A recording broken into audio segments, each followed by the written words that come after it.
வணக்கம், welcome to orange candy kitchen.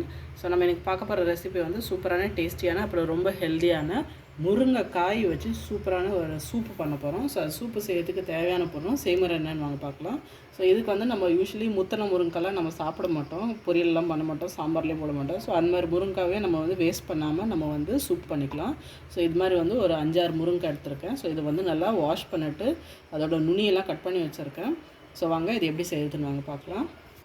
அடுத்ததாக வந்து ஒரு ப்ரெஷர் குக்கரில் வந்து நம்ம 1 கப் அளவுக்கு வந்து தண்ணி சேர்த்துக்கலாம். இதில் வந்து 6 பல்லு பூண்டு வந்து சேர்த்துக்கலாம்.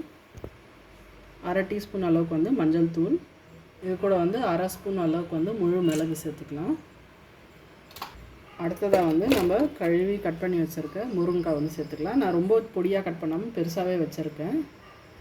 இது கூட வந்து 10 சின்ன வெங்காயம் வந்து சேர்த்துக்கிறேன். அப்புறமா ஒரு பெரிய சைஸ் தக்காளி வந்து ரஃபாக கட் பண்ணி வச்சுருக்கேன், அதுவும் சேர்த்துக்கிறேன். இப்போ இதெல்லாம் ஆட் பண்ணிட்டு நம்ம மூடி போட்டுட்டு நல்லா ஒரு மீடியம் ஃப்ளேமில் வந்து ஒரு 3 விசில் வரட்டோன்னு வேக விட்டுடலாம். இப்போ பாருங்கள், ஸ்டீம்லாம் வந்து நல்லா நான் ஸ்டவ் ஆஃப் பண்ணி ஆற விட்டுட்டேன். ஸோ இப்போ ஓப்பன் பண்ணிவிட்டு நம்ம இப்போ வெந்திருக்க தக்காளி வெங்காயம் இதெல்லாமே வந்து ஒரு மிக்ஸி ஜாரில் ட்ரான்ஸ்ஃபர் பண்ணிக்கலாம்.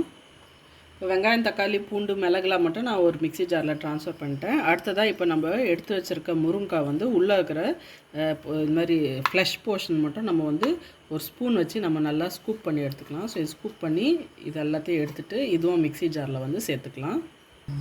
ஸோ இப்போ பாருங்கள், மொத்தம் முருங்கைக்காய்க்குள்ளே இருக்கிற சொலையெல்லாம் நான் வந்து ஸ்கூப் அவுட் பண்ணி ஸ்பூன் வச்சு இப்போ வந்து மிக்ஸி ஜாரில் சேர்த்துக்கினேன். ஸோ இதில் வந்து வெங்காயம், தக்காளி, நம்ம வேக வச்ச பூண்டு, மிளகு, அப்புறமா நம்ம முருங்கைக்காய். ஸோ இது கூட வந்து நம்ம தேவையான அளவுக்கு வந்து உப்பு சேர்த்துக்கலாம். ஸோ இப்போ இதெல்லாமே வந்து நல்லா வந்து நம்ம போட்டு மிக்சியில் நல்லா அரைச்சிக்கலாம். ஸோ தண்ணிலாம் எதுவும் சேர்க்கணும்னு இப்போ அவசியம் இல்லை. ஸோ இப்போ பாருங்கள், இது மாதிரி ஸ்மூத் பேஸ்ட்டாக அரைச்சிக்கோங்க. ஸோ அரைக்கும் போது வந்து நம்மளுக்கு தண்ணி தேவைப்பட்டால் நம்ம முருங்கைக்காய் வேக வச்ச அந்த தண்ணியை இதில் ஆட் பண்ணி அரைச்சிக்கலாம். அடுத்ததாக ஒரு கடாயில் வந்து ஒரு ஸ்பூன் அளவுக்கு வந்து பட்டர் சேர்த்துக்கலாம். ஸோ கொஞ்சம் பட்டர் மெல்ட் ஆக ஆரம்பிச்சோன்னே இதில் 1/4 ஸ்பூன் அளவுக்கு வந்து சீரகம் சேர்த்துக்கலாம், நல்ல ஒரு ஃப்ளேவர் கொடுக்கும். சீரகம் வந்து பட்டரில் நல்லா பொரிஞ்சதுக்கப்புறமா நம்ம இதில் வந்து இப்போ அரைச்சி வச்சுருக்க அந்த முருங்கைக்காய் சூப்போட பேஸை வந்து இதில் சேர்த்துக்கலாம். இதை நம்ம அரைச்சி வச்சுருக்க விழுதை வந்து ஸ்லைட்டாக பட்டரில் வந்து ஒரு 30 செகண்ட் வரைக்கும் நம்ம ஸ்லைட்டாக வதக்கிக்கலாம்.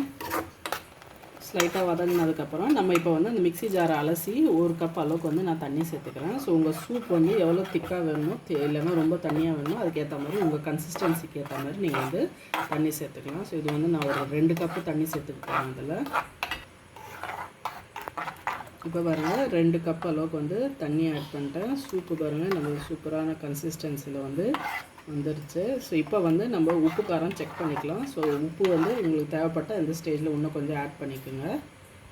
அதுக்கப்புறம் உங்களுக்கு காரம் தேவைப்பட்டால் உங்கள் காரத்துக்கு ஏற்ற மாதிரி வந்து பெப்பர் பவுடர் ஆட் பண்ணிக்கோங்க. ஆட் பண்ணிட்டு நல்லா மிக்ஸ் பண்ணிவிட்டுருங்க. அவ்வளோதாங்க, சூப்பரான டேஸ்டியான நம்ம முருங்கைக்காய் சூப்பு வந்து ரெடி ஆகிடுச்சு.